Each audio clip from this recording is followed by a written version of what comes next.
السلام علیکم ورحمۃ اللہ وبرکاتہ۔ دوستو، آج ہم آپ کے سامنے خلیفہ سوم حضرت عثمان غنی رضی اللہ عنہ کے اقوال کا ذکر کرتے ہیں۔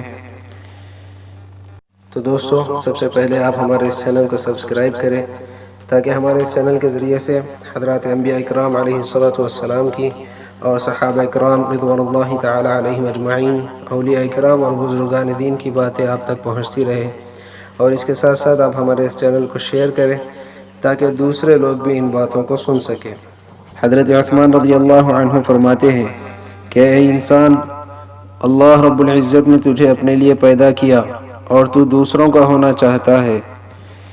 جس نے دنیا کو جس قدر پہچانا اسی قدر اس سے بے رغبت ہوا۔ باوجود نعمت اور عافیت کے موجود ہونے کے زیادہ طلب کرنا بھی شکوہ ہے۔ زبان کی لغزش پاؤں کی لغزش سے بہت زیادہ خطرناک ہے۔ اگر آنکھیں روشن ہوں تو ہر روز روز حشر ہے۔ اللہ تعالیٰ کو ہر وقت اپنے ساتھ سمجھنا افضل ترین عبادت ہے۔ حیا کے ساتھ تمام نیکیاں اور بے حیائی کے ساتھ تمام برائیاں وابستہ ہے۔ حقیر سے حقیر پیشہ اختیار کرنا ہاتھ پھیلانے سے 1000 درجے بہتر ہے۔